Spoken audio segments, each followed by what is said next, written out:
जय श्री राम, राधे राधे, हर हर महादेव। नमस्कार, स्वागत करता हूँ तुम्हारा हमारी अपने YouTube चैनल धार्मिक दर्शन में। तो आज हम बात करने वाले हैं नाग पंचमी तिथि।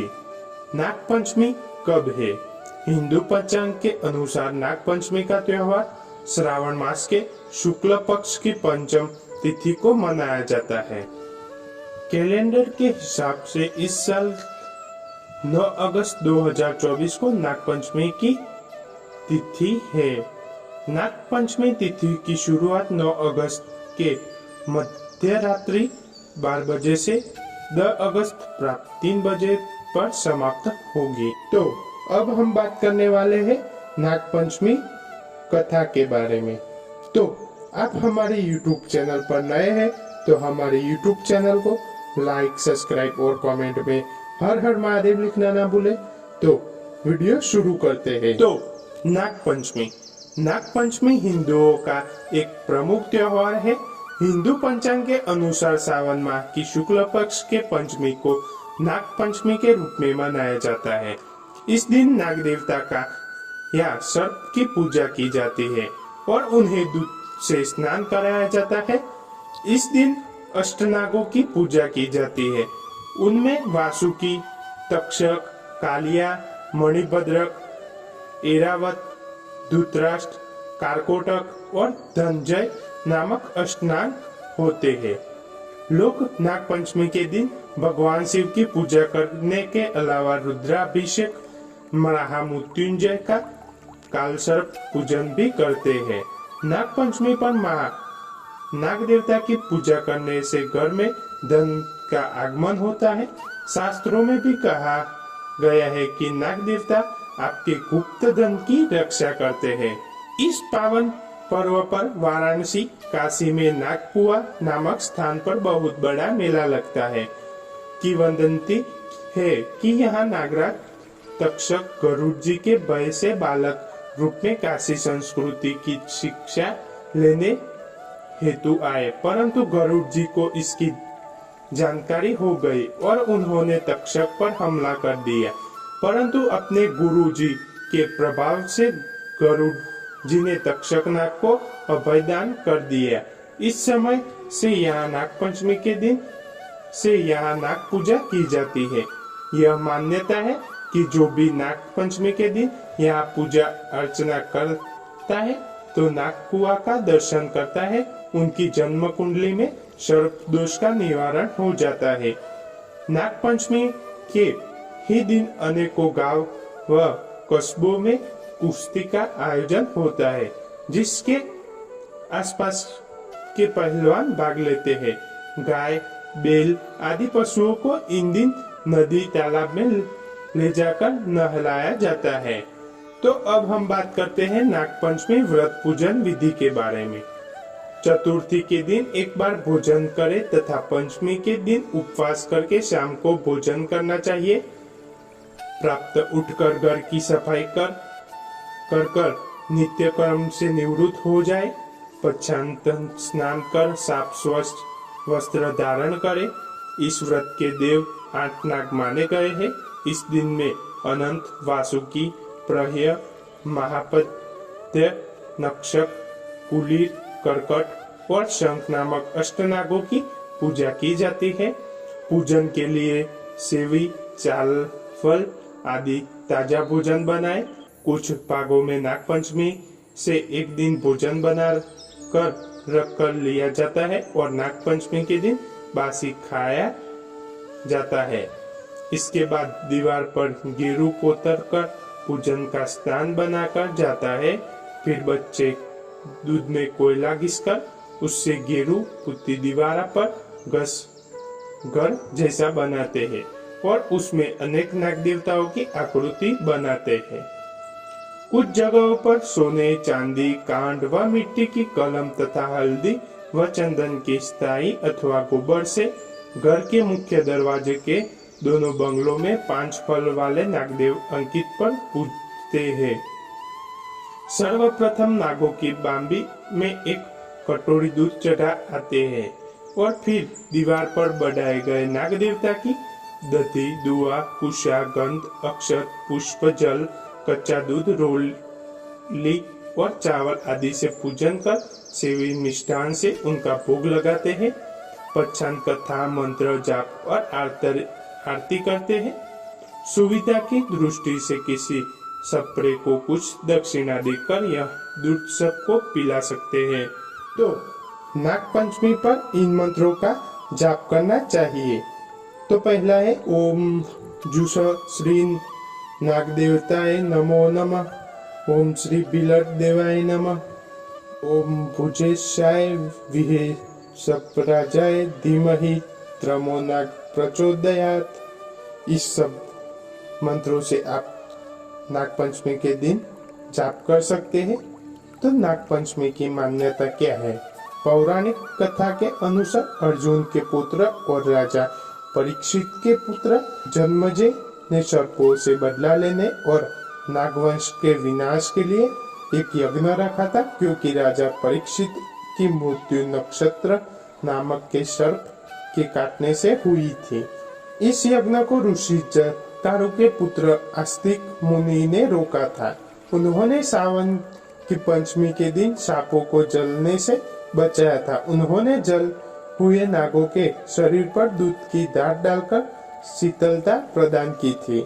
उस समय नागों ने आस्तिक मुनि से कहा कि पंचमी के दिन जो भी नागों की पूजा करेगा उसे कभी न कभी नागदंश का भय नहीं रहेगा। इसके बाद से नाग पंचमी मनाई जाती है। ऋषि आस्तिक मुनि ने जिस दिन नागों को बचाया उस दिन श्रावण मास की पंचमी तिथि थी। मान्यता है इसके बाद से नाग पंचमी का पर्व मनाने की परंपरा प्रचलित हुई है।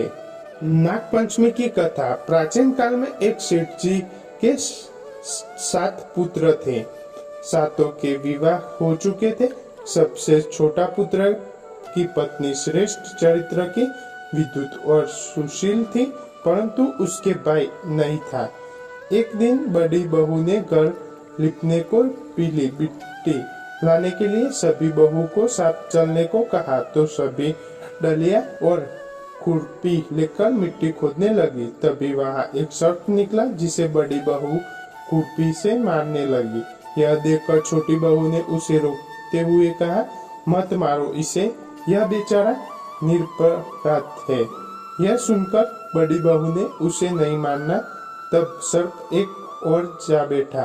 तब छोटी बहू ने उससे कहा, हम अभी लौट कर आते हैं, तुम यहाँ से जाना मत। यह कहकर वह सबसे साथ मिट्टी लेकर घर चली गई और वहाँ कामकाज में फंसकर सर्प से जो वादा किया था उसे भूल गई। उससे दूसरे दिन वह बात याद आई और सबको साथ लेकर वहाँ पहुँची और सर्प को उस स्थान पर बैठा देखकर बोली, सर्प भैया नमस्कार। सर्प ने कहा, हाँ तू भैया कह चुकी है इसलिए तुझे छोड़ देता हूँ, नहीं तो झूठी बात कहने के कारण तुझे अभी डस लेता। वह बोले, भैया मुझसे भूल हो गई, उसकी क्षमा मांगती हूँ। तब सर्प बोला, अच्छा तू आज मेरी बहनी हुई और मैं तेरा भैया हुआ, मुझसे जो मांगना हो मांग ले। वह बोले, भैया मेरा कोई नहीं है, अच्छा हुआ जो तू मेरा भाई बन गया। कुछ दिन व्यतीत होने पर वह सर्प मनुष्य का रूप रखकर उसके घर आया और बोला कि मेरी बहन को भेज दो। सबसे ने कहा कि इसके तो कोई भाई नहीं था। तो वह बोला, मैं दूर के रिश्ते का इसका भाई हूँ, बचपन में ही बाहर चला गया था। इसके बाद विश्वास दिलाने पर घर के लोगों ने छोटी को उसके साथ भेज दिया। उसने मार्ग में बताया कि मैं वही सर्प हूँ, इसलिए तू डरना नहीं, और मैं जहाँ चलने में कठिनाई हो वहाँ मेरी पूंछ पकड़ लेना। उसने कहने अनुसार ही किया और इस प्रकार वह उसके घर पहुँच गई। वहाँ के धन ऐश्वर्य को देखकर वह चकित हो गई। एक दिन सर्प की माता ने उसे कहा, मैं एक काम से बाहर जा रही हूँ, तू अपने भाई को ठंडा दूध पिला देना। उसे यह बात ध्यान न रही और उससे गर्म दूध पिला दिया, जिससे उसका मुख भीतर जल गया। यह देखकर सर्प की माता बहुत क्रोधित हुई, परंतु सर्प के समझाने पर चुप हो गई। तब सर्प ने कहा कि बहन, को अब उसके घर भेज देना चाहिए। तब सर्प और उसके पिता ने उसे बहुत सोना, चांदी, जवाहरात, वस्त्रभूषण आदि देकर उसके घर पहुंचा दिया।